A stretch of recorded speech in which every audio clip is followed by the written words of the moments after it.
world of AI, uh, it is not about what you know, it's about what you ask. So we have to work on that ability. Mindless scrolling, as you said, is not the right way to go. But if you bring in other perspectives into your worldview, you might then increase your knowledge base. We have to find ways and means of distilling what we think is important to us, Right. and what is relevant for the assignment or the job that we are doing.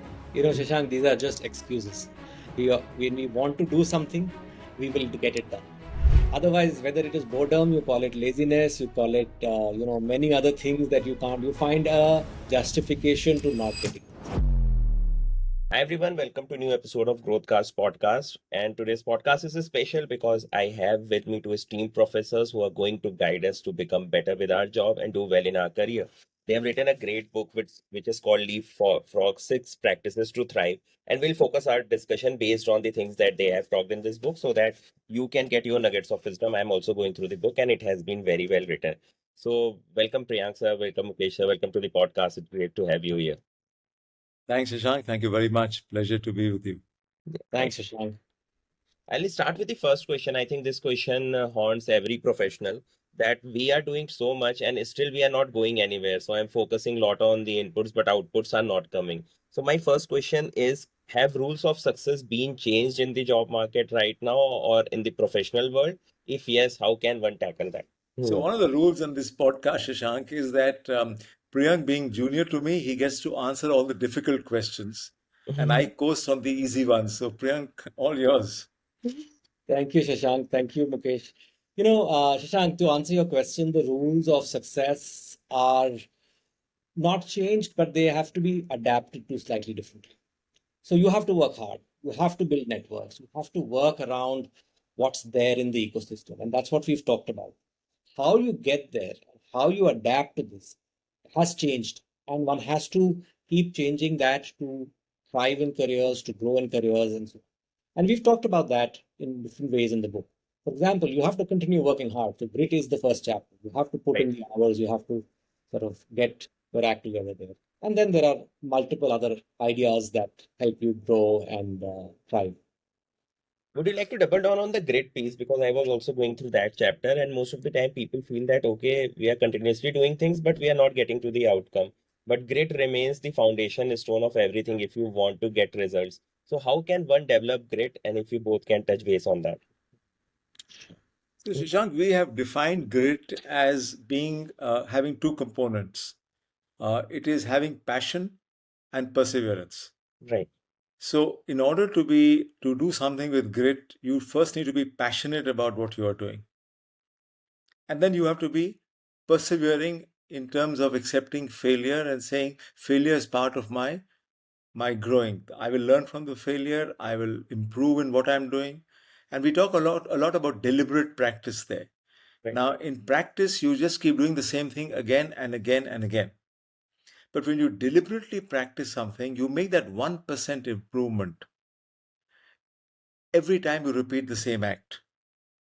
Right. And it's a simple math, 1.00 to the power of 365, which is if you do the same thing every day for a year, you will end up at 1.00. But 1.00 to the power of 1.01, where you make a 1% improvement every day, 365 times is 37. Right. So the improvement will come through deliberate practice. Priyank? One of the other areas, Shashank, that we talk about here is that you have to learn to deal with boredom. You've often heard this word, we're bored of this, hum bore ho gaye, it's repetitive, it is kind of not exciting enough. We living in a world where we are so easily distracted, and social media is a great form of distraction. There are so many other things around us which are distracting us.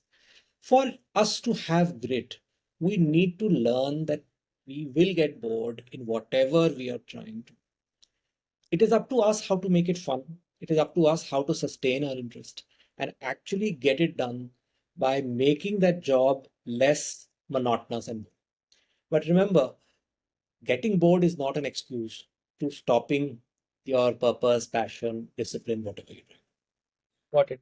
Well, at times boredom is also linked with laziness. Ki maybe अब I am so much accustomed to doing certain set of things कि I become lazy with it और मेरे को अपने comfort zone के बाहर नहीं निकलना है.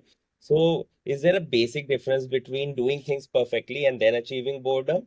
Or maybe you are not willing to go out of your comfort zone, hence boredom is okay with you. Shashank, these are just excuses. When we want to do something, we will get it done. Otherwise, whether it is boredom, you call it laziness, you call it, many other things that you can't, you find a justification to not getting things done. So, really, the answer here is learn to deal with boredom, practice with purpose, practice deliberately, like Mukesh sir said, and be completely passionate towards where you want to go, because only then will you enjoy the results of it and also get there. Got it. Sir, And what's your you, take on Shashank, to relieve boredom, you can have small activities. And we've given the example of the spelling bee. These are small children um, in seventh and eighth grade in the US of Indian origin who have done very well in competition. Now they have to learn words which have Russian and German and Spanish roots.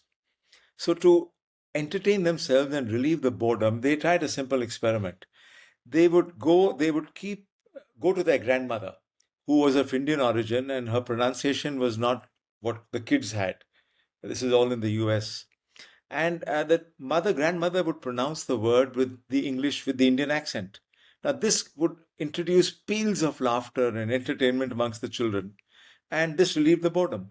So, you have to find ways to relieve boredom when you are engaged in a task that is repetitive and that may be monotonous. Got it, got it. So the first stage is developing grit and embracing boredom. Second is nudging, which is the second chapter in the book that we have talked about.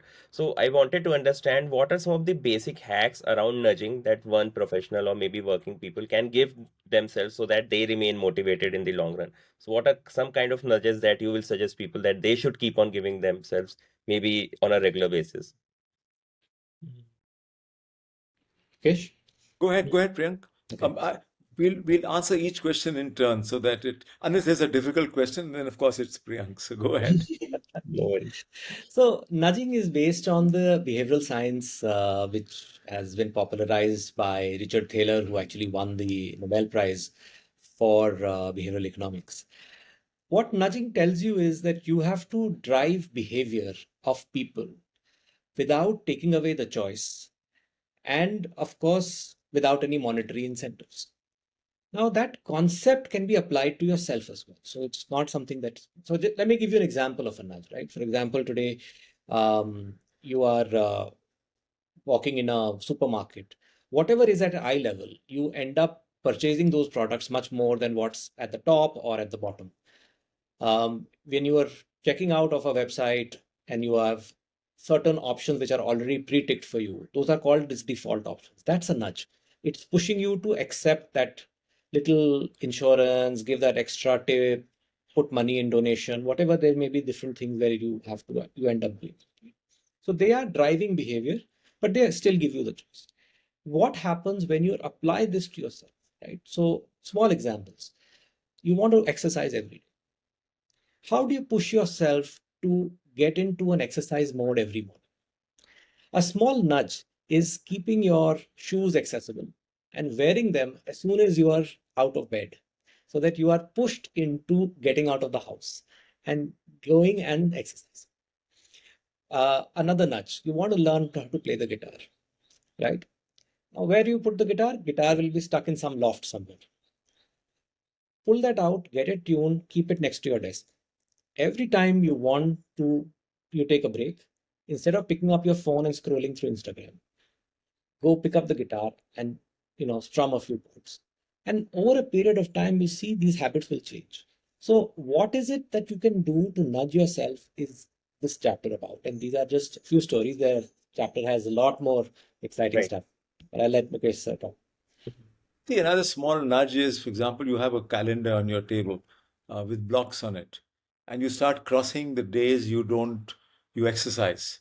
So at the end of the day, at the end of a week, you find you've exercised 5 times, and just the motivation of crossing that box is enough to get you energized and eager to do the exercise, even if you're feeling lazy about it. Got it, got it. And sir, what is one nudge that you both use personally on a personal level to maybe make things better for you? What is your nudge? Nice question, Shashank. So I tend to eat very fast, and my nudge is to use a very small spoon so that I eat in smaller quantities and I eat slowly. It takes a lot more effort to eat, so you kind of slower your pace of eating. That is one thing that I can also adopt because I finish my meal in 5, 6 minutes and it's too fast.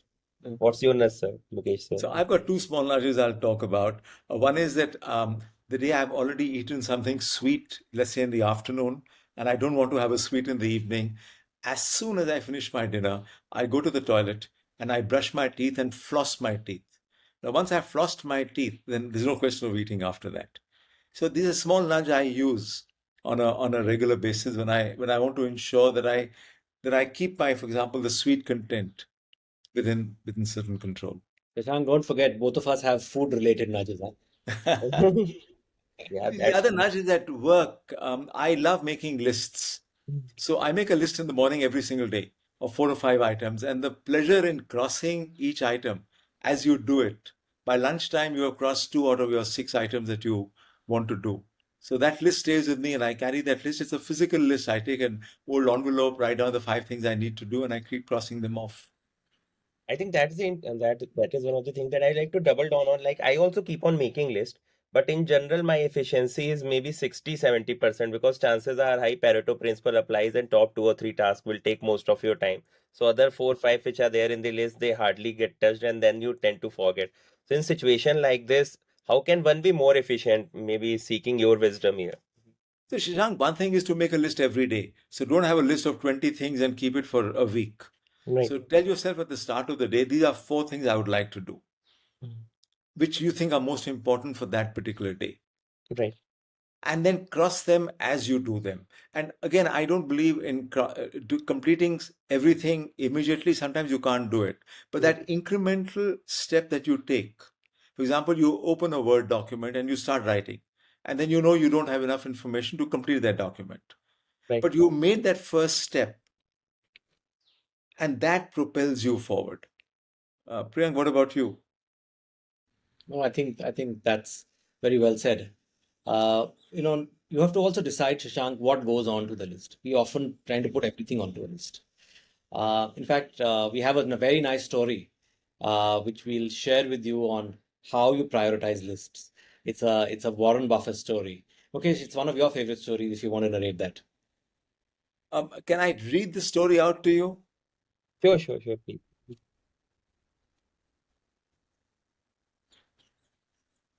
This is a conversation between Warren Buffett and his pilot. And the pilot has been working for Warren Buffett. He's his personal pilot.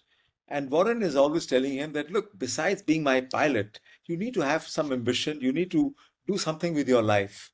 Now, how are you going about doing it? And this is the conversation that the two have. Warren Buffett is talking to Mike Flint, his personal pilot of several years. Warren has a 5 by 25 rule. Step 1, write down your top 25 goals. Step 2, draw a circle around your top 5. Step 3, focus on them. So Mike dutifully writes down his 25 goals and circles the top 5. Warren, what about the ones you didn't circle? Mike, the top 5 are my primary focus, but the other 20 come a close second. They are still important, so I will work on them intermittently.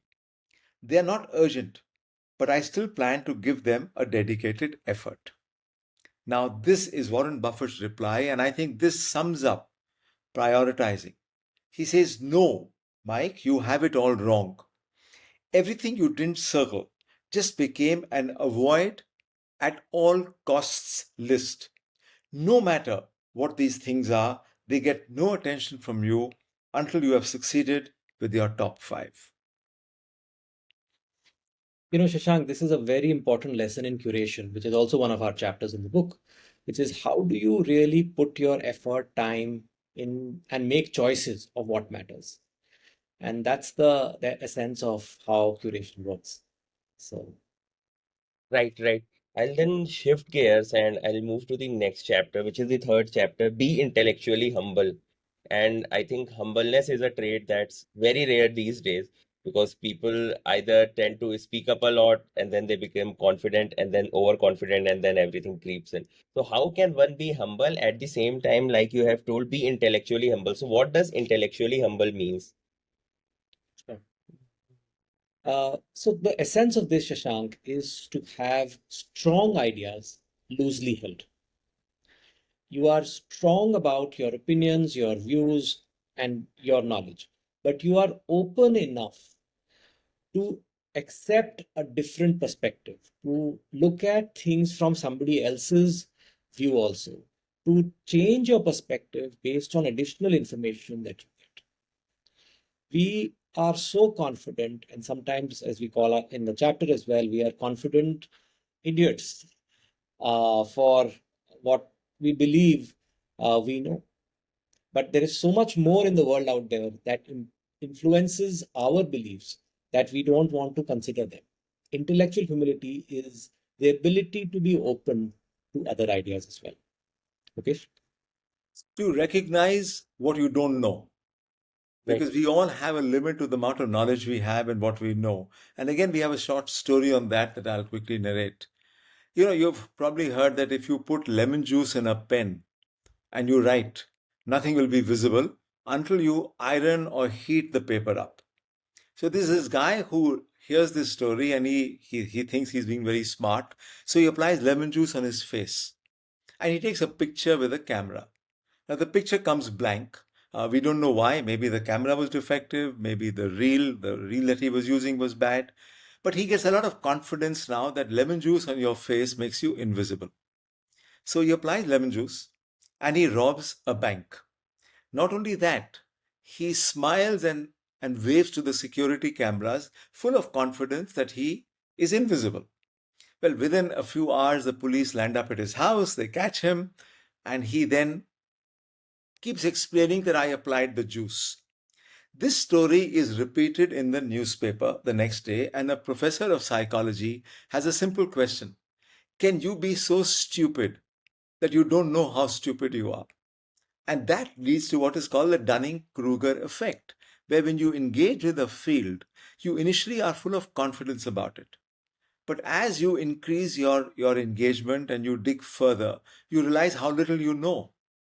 But over a period, as you engage more and more, your confidence goes up as your knowledge goes up, and finally you become an expert in the field.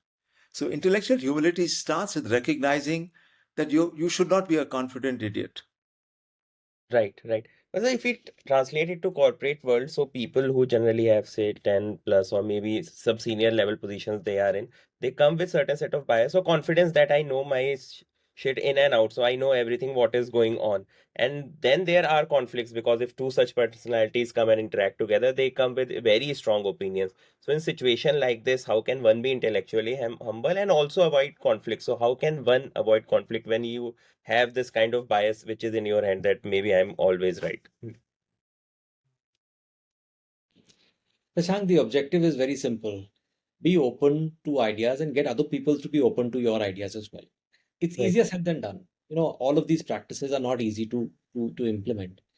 I think the core of all of this is got to be where you demonstrate the ability to understand the other's perspective. Moment that Right. happens, the ego comes down. It's Right. managing egos, which Right. is the core of intellectual humility. Yeah. I have also read somewhere that if you dissociate person from their idea, then you are evaluating only on the merit of idea, not on basis of the person or their behavior.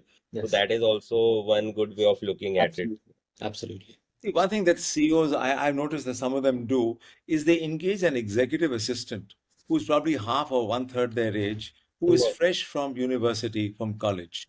Now, those youngsters come with a different set of skills and Right. knowledge, for example, about social media, about technology. And you become very humble after that when you realize how far ahead these kids are. Right. So I think and we see that all the time because Priyank and me teach.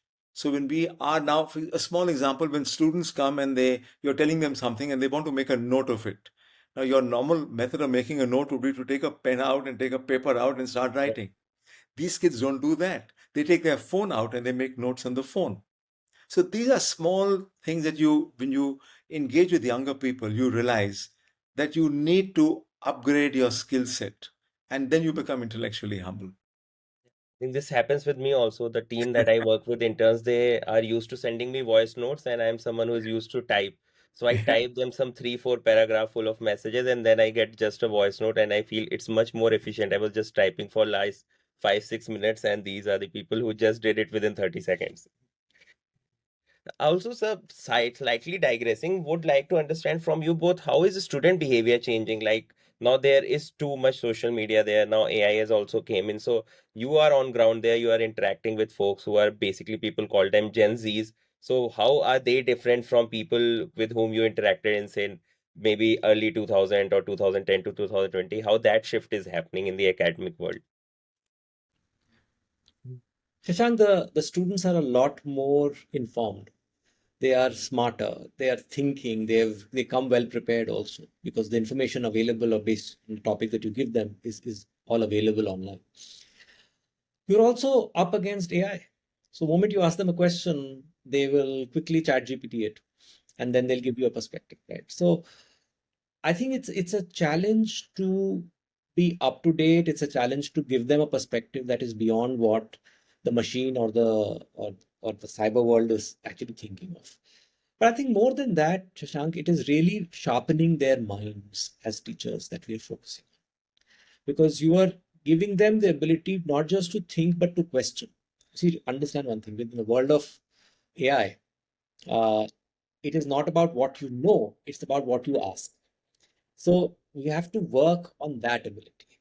And that is the change that we see. From a social media perspective, of course, that's a great way to sort of get information, knowledge, gossip, whatever you want to call it. And our students are really at top of the game in that as well. Okay. So one of the simple rules I implement in my class is I have a infamous NTT rule, which is no technology on the table. So I don't allow my students to use any technology during the duration of the class. Students initially crib a lot, but at the end of the course, they always turn back and say, Professor, that was the wisest thing that you did. And we really learned because of that. And when you have a rule of no technology on the table, it's putting responsibility on yourself to keep the student engaged. So we are both playing a game, or we are upping our effort and upping our results, rather than play a game of getting to the bottom where you lose interest, I lose interest because you lost interest, and we are best wasting each other's time.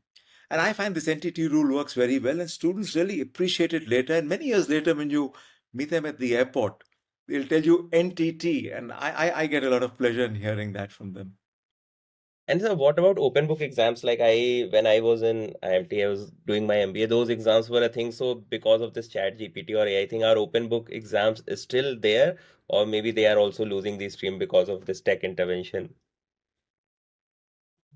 No, they're there, Shashank. They're there. They're there with modifications. They're there with different ways of, ensuring that students are learning. At the end of the day, the objective is that there's got to be a learning process, and the learning process is what's relevant to them in their role, in the discipline, the topic that they're doing. So, many of our colleagues have actually moved back to paper pencil exams. So from paper Nice. pencil, we'd moved to online exams, and now we've moved back to paper pencil for all the reasons that you just listed now.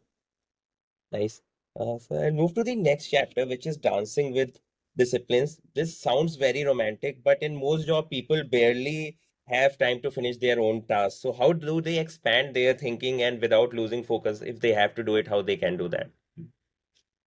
I think there the exposure to liberal arts is something that I have personally experienced. I got an engineering background, but when I picked up my first job in the US, it was in a liberal arts school. And I continued teaching in the liberal arts milieu for the next 9 years that I was in the US.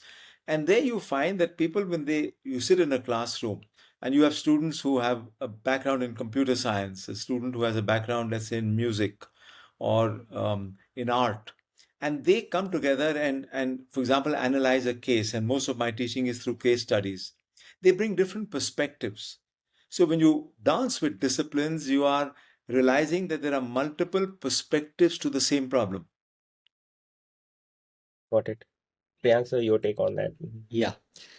Uh, Shashank, there are very many tools available online today for you to take a decision that I want to go beyond my core discipline and learn something new. ये decision आपका अपना है और अगर आप ये decision लेते हैं तो अपॉर्चुनिटीज बहुत है. You don't have to go back to college. You don't have to go back to a formal learning system. Very often we are very diffident to getting out of our comfort zone. So अगर मैं finance में हूँ तो मैं finance related topics पढ़ूंगा. And that's where the challenge is. I'm not willing to say, can I learn something in international relations? Can I learn something in strategy? Can I learn something in physics? We want multiple disciplines to come together. It is an exercise in opening up your mind, which we are often reluctant to do.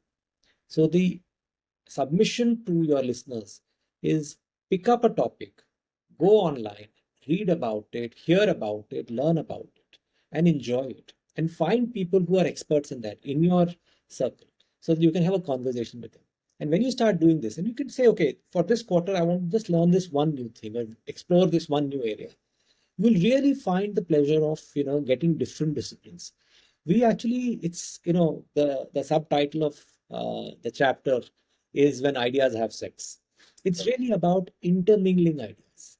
How do ideas from different disciplines come together? You'll find that that really opens up the mind. Otherwise, all standard answers are there online, on social media, everywhere. Right. I'll give you an example about myself. So I have zero coding knowledge. I have done my engineering in electronics and communication, and I came across this AI site where you can give in a prompt and you can build a website. So I started playing around with it. And last week I developed a full-blown job portal from that website itself. And the learning was so humongous because the tech words or the definitions that my friend who are working in tech used to talk about, I had zero idea what they are talking about. Within a week, because of doing that exercise, now I understand what goes on in the tech world. So this, I totally agree that you should be dancing with disciplines because then only the learning happens. But there is one more thing, which is the second last chapter, that is curating the chaos. So basically cutting through the clutter. What's your take on this, and how can one through basically navigate through chaos which is always around them? So what are some of the tips or hacks that you'd like to share with the audience? People make choices based on how choices are presented to them. Right. Right. Curation is about how you get your, present what choices you want to make, what choices other people are making. And if you can get the clutter out, you will have a much, much better way of getting things done. That is the core of curation. It is really about thinking slightly minimalistic, living also slightly minimalistic. How much clutter do you physically have around yourself? How much clutter do you have on your laptop and folders that you've never opened for years and years? And then when you run a search, you actually go through everything. So how do you simplify your life with what is really essential and minimalistic? Okay. Yeah, so I think this is a topic that I think we are all confronted today with, because the amount of information that is available and circulating, we have to find ways and means of distilling what we think is important to us. Right. And what is relevant for the assignment or the job that we are doing. And that again will come with some experience. As you realize that you need to be minimalistic and you do it again and again and again, you will learn intuitively what is relevant to the topic that you have at hand. Right. So, what is the mental model that you both deploy? Because I also have started doing this thing that the information that I consume is very minimal. It's only related to the topics that are very relevant to me. So, mindless scrolling, I have put a full stop to it because, anyways, I assume that I have only 64 MB bit of memory with me. So, when it's 64 MB, there is very less space. So, I operate in that tangent. But what is the mental model that you both deploy to be very selective with the type of information or content that you are consuming? So I have a simple rule. Firstly, I try and avoid getting too much in depth about the topic that I'm comfortable with. So, for example, when you are at an airport, you meet somebody whom you don't know, you're sitting next to a co-passenger. It's very easy to talk about a topic that you are familiar with, and that you come from. We all like hearing our own voice. But if you start getting into the topic or the subject that your co passenger is knowledgeable about, you may find intriguing nuggets of information Right. that can take you in a different direction. So, mindless scrolling, as you said, is not the right way to go. But if you bring in other perspectives into your worldview, you might then increase your knowledge base. Priyank, what do you think? So, Shashank, I'll give a very interesting tip on this. I often, during my every month, I try and meet at least one or two people from a different department or a different discipline at the university. And that is a very conscious decision. So, I catch them for lunch, take them for coffee, whatever works for them or for me.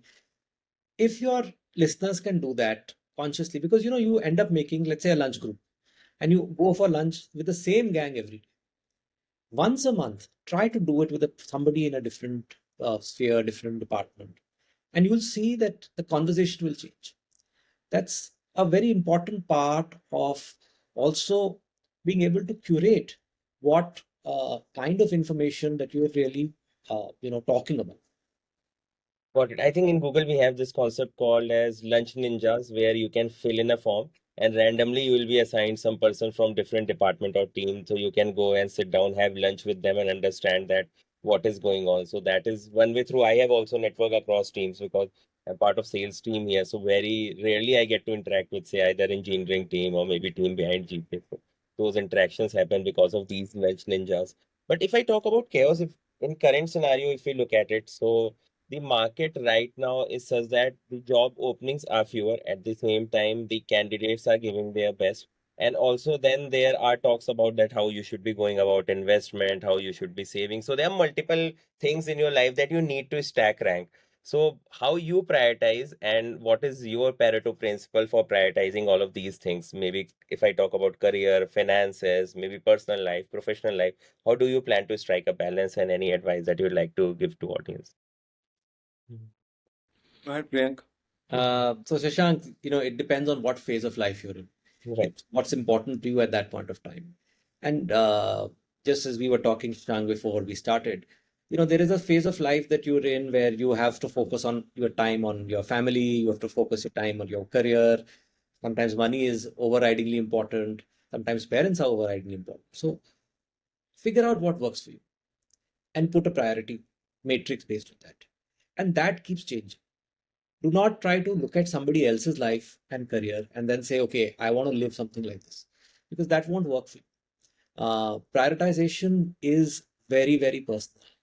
Curation in that sense is very, very personal. So you need to figure out what's working for you at that point of time. And that may change every week also, because, for example, work situations changes, family situations, somebody is at home, those things matter, health issues matter. So these are how you will have to prioritize things. And I think that is the best definition for work-life balance also. So I think doing 7 hours or 17 hours is not balance. What you rightly told is balance. Ki if you are able to balance your phase of life in a great manner, then that is what can be termed as a good work-life balance. Mukesh, sir, your take on it. So again, I find that if you get too into depth on one particular topic and you are trying to finish that and complete it and put it away, it doesn't work. But if you spend a little time on it and then move on to something else, your brain, your mind continues to work on the problem that has not been completed. And you get some insight without really trying. And when you go back to that problem or go back to that area or that domain, you find simple solutions. So sometimes we get into a box where we are just trying to incrementally move it forward without any success. I see that in my writing all the time. That sometimes I get stuck at a chapter or get stuck in a thought and I'm not able to complete that paragraph. But I leave it alone and then it works in the background and suddenly something clicks. And I go back and then the paragraph goes so smoothly and nicely that you can complete the entire page or the entire section. Great, great. I'd like to double down on that piece because if we look at currently, we have talked about during this podcast a lot about tech intervention. So, how you, as someone who are closely associated with academia, upskilling yourself, or what are some of the things that you both are now doing that you were not doing 5 years back when it comes to upskilling? So, what are the changes that have happened in your day-to-day life because of tech intervention? Shashank, we both read a lot. We both actually consume a lot of content which is relevant to our areas. But like I've said, we also look at areas beyond our immediate, sort of subjects or disciplines that we are focused on. We look at a lot of online courses. We sign up for some of them. We discuss some of them with colleagues. And we also become part of various groups. And it's easy now with WhatsApp and WhatsApp groups to be part of certain discussion areas. For example, AI is an interest of both of us. And more than that, we are looking at frugal AI. How do we develop AI models frugally without the kind of cost that the US models have? And so we're trying to now engage with groups that are having these conversations. One classic way of doing it is actually picking that topic up and discussing it in class, or getting our colleagues to talk about it in the coffee room. So there are various ways you can actually create an engagement around something that you want to build your knowledge, your skills around. But Mukesh has an interesting way that he does it. Mukesh, you want to talk about I'm the not course? sure. I'm sorry? I said the course that we teach becomes an outcome of. Yeah. So I find if you are interested in a topic and you really want to get into depth on it and you're not conversant with it, offer a course in it. That will force you to first make a syllabus, talk to other people who are experts in it. And as the course comes together, your confidence level keeps going up. I'll give a small example of an area that I got involved in. I post on LinkedIn regularly, 3 times a week. And somebody suggested that, look, these days, besides regular posting, why don't you try a video post? That is picking up on LinkedIn. So I did one and it was terrible. In fact, when I go back and see it, it was done about a month ago. I wonder how I put it up. But it got rave reviews. Right. And then I started engaging a little bit more to say, how can I improve the lighting? How can I make sure that the eye contact is correctly done? How do I make sure that I'm not reading from a text? And as you keep asking these questions of young people, and I find young people give you quick answers that you are not even aware of. And sometimes the answers are so simple that you wonder why you didn't do it yourself. Right, right. And so in terms of upskilling yourself, do you also use a lot of AI tools? I wanted to understand that also. In academia, are there AI tools are making an inroad? Like if I talk about in general corporate thing, if you look at it, so ChatGPT people are using for maybe debugging their codes, or maybe then people are using some kind of tool to generate images that they are using in their marketing campaigns. Are there any tools related to academia also that you are referring, or it is making your work easier these days? Shashank, we use all the tools our students use because we have to be, completely conversant with how they're using it, what they're using it for. A And we have step to be ahead of your one students step to ahead. catch. Absolutely. So that Right. puts pressure on us to be completely, conversant with some of these tools. And guess what? We have to ask them to teach us. So it's a little bit of reverse mentoring that goes on. But that's the fun part of it. That's the fun part of being in a classroom. And like Mukesh said, their ideas sometimes are often more exciting and how they're using it. So Plus, you always remain young because you don't age, you are always between youngsters. So, average age is always taken care of. All my posts have images. We call them illustrations. Right. And I use tools to generate fun illustrations. And it keeps me mesmerized because I want something that is minimalistic. It is simple lines, simple black and white, but it should draw the reader's or the viewer's interest. So I use a tool called Imagine AI, and I've subscribed to it, and it helps me generate options. Some of them are so hilarious and nice that I then write a post on it because it's so much fun. So we use tools all the time, and we have to be open-minded to know that we are very clumsy initially when we use the tool, and it gives you the opposite of what you want. But as you prompt it and learn the art of prompting, and prompting today is a big field. Right. How can you prompt AI to give you the answers you're looking for, and that takes you forward. I think Imagine AI is something that I'll also use because right now I get all these snippets from Dilbert and then try to post a funny post regarding that when I'm talking on LinkedIn. I'll move to the last chapter, which is entrepreneurial mindset, and you have to think in that direction. So, if somebody is working in their job, how can they develop this mindset? And what are your tips for people who are having a 9 to 5 job? How can they think entrepreneurially? Okay, do you want to start on this one? No, you go ahead. Okay. So there are two, three things, Shashank, which are very critical here. One is that what are the resources that you have available? Right. We often sit down and think that we want to do something, but we'll do it when we get it.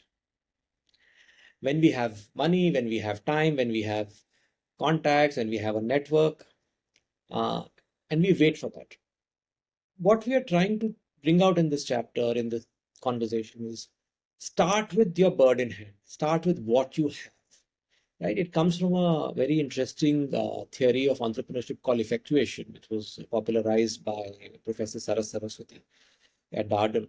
But all it's saying is some of the most successful entrepreneurs in the world are not people who have waited for the perfect set of resources to come to them. They have started with what they have in hand and navigated their way through building networks, being in charge, being the pilot in the plane of their journey, and going forward and creating wonderful organizations and wonderful, value for them. One very important element here, Shashank, is that you can be entrepreneurial in anything and everything that you do. You don't need to just be entrepreneur and say, I want to create a startup, I want to create an organization. If you're doing a job, you can be entrepreneurial in that. If you're working in the government, you can be entrepreneurial in that. If you're working in an NGO, you can be entrepreneurial in that. And most importantly, if you're a homemaker and if you're a parent, you are the biggest entrepreneur because you are solving problems of every day in the process of parenting and running a home. So there is a little bit of entrepreneurial spirit that each one of us has. It's very important to sharpen it. It's very important to leverage what we have in our hand and really think and become entrepreneur. Please say your take on this. So, Shashank, attached to that chapter is what we call a personal journey map. Yeah, Now, right. this is a toolkit that we have offered in the book. And it is basically asking yourself some questions and charting out your journey. So, one section is my current repertoire. And there you have to answer some questions to fill those boxes up. This is actually a copy or adapted from what is called a business model canvas or a BMC, which is what startup entrepreneurs use today. They put the entire journey of their business in boxes. So we have adapted the personal journey map from the business model canvas. The first part is your current repertoire. The second is the landscape ahead. Again, through a set of questions, we get you to fill those boxes. And the third one is your curated path. So it actually is a summary of the various chapters, but it's more probably oriented towards the chapter on entrepreneurship. You make this personal journey map, and then you ask yourself, what is the first step that you will take towards achieving that objective and that goal? And then you keep revisiting the PJM, as we call it for short, at regular intervals to evaluate the progress you've made and the additional steps that you need to take. Got We it. got our students to fill up the PGMs, and that's how the whole our journey into the PGM started. Yeah, and I think those watching the video, you can get the downloadable version. It's present on the site. I'll give the site link in the description so that you can go through it. There are a couple of final set of questions, just moving away from the book, that I wanted to touch base on, are very close to me. Like a gross enrollment ratio, if you look at now, we have to increase it, and people enrolling in higher education, it has to go up. So what are certain things that you feel that should be done, or maybe I'm not aware of, that are happening around us to increase this gross enrollment ratio and people going for higher education? And you see online playing a big part here as well, that online degree or online programs will become mainstream going forward. Priyank, you're on mute, right? I'm so sorry. We have to make those programs relevant. We have to make those programs get people to move beyond their current level of thinking, engagement, financial capabilities, and so on. So GR will increase if our programs will help them sort of move into the next realm of financial independence. Also, what's happening, Shashank, is that the world is changing so fast that education models are not being able to catch up with the changes there. And that puts a lot of pressure on the individual student that they need to find what's relevant. So, for example, the whole realm of product development is changing with AI. The way product development verticals have been structured in various organizations. Now the product manager is expected to do basic coding based on AI itself.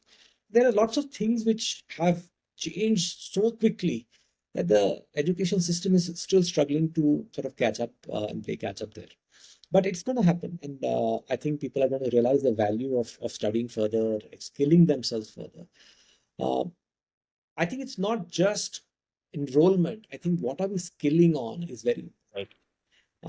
so don't just look at a gross enrollment ratio and say this is the most important criteria we need. The other thing, Shashank, is that you have to draw students in by offering things that they are interested in. Right. Now, we've written a story about Manjul Bhargava. Now, Manjul Bhargava is a mathematician of Indian origin. He's now based in Canada. And he offers a very basic introductory course in mathematics. He has a PhD in math, but he spent more time learning Sanskrit and Indian classical music thanks to his grandparents. So he brings a different perspective to math, and he comes to India pretty often. Now, when he teaches a course, the only reading material in the first half of the course is a pack of playing cards. The course is called The Magic of Mathematics. And he then plays games with the cards and then teaches you the math behind the game. And that draws students in. So you have to make it interesting. If you have a course that is labeled wrongly and that doesn't excite either the faculty teaching it or the students, you're heading into the wrong direction. But if you bring in, for example, you just mentioned the dancing with disciplines. Now we titled the chapter in such a way that we wanted people to say, what is dancing with disciplines? Right. What is when ideas have sex? These were small nuggets that we have used, or small chapter openings that we have used to draw the reader in. We have used so many illustrations in the book that you have seen, Right. which make you want to know what is this story about. So you have to grab the young person's interest today, because today with social media and the internet, there's a pull in so many different directions. I Right. mean, we say this with all intellectual humility. The book has done very well. It has sold 20, 30, 40,000 copies in the first year. Now, all that has happened because the book was of interest to young people, and you need to be doing that. So Shashank, just before we close, I want to read out a beautiful story for your listeners. This is the story of Satvik Hegde. In 2019, Satvik Hegde was standing in line to welcome Prime Minister Narendra Modi during his visit to Houston, Texas. About 50,000 people had gathered to see and hear the Indian Prime Minister and then US President, of course, now US President Donald Trump. As the two leaders walked past the children, Satvik stepped forward and asked for a selfie. President Trump agreed. Prime Minister Modi, who was a few steps ahead, turned back to join the huddle. Extending his hand, Satvik clicked the most powerful selfie in the world. The expression on the face of the girl next to Satvik told a bigger story. Her eyes widened and her hands covered her mouth. How could Satvik be so audacious? Later, in a television interview, the 13-year-old was nonchalant. He said, "It doesn't really hurt to ask for something that you want." And why? Because if you don't ask, the answer is always no. Right. And Shashank, we want to leave this message with everybody that if you want help, if you have something that if you need something from people, ask for it. People are happy to help. People are happy to contribute. And on that positive note, thank you so much for having us as a part of your podcast. Thank you so much, sir. Thank you so much for taking our time.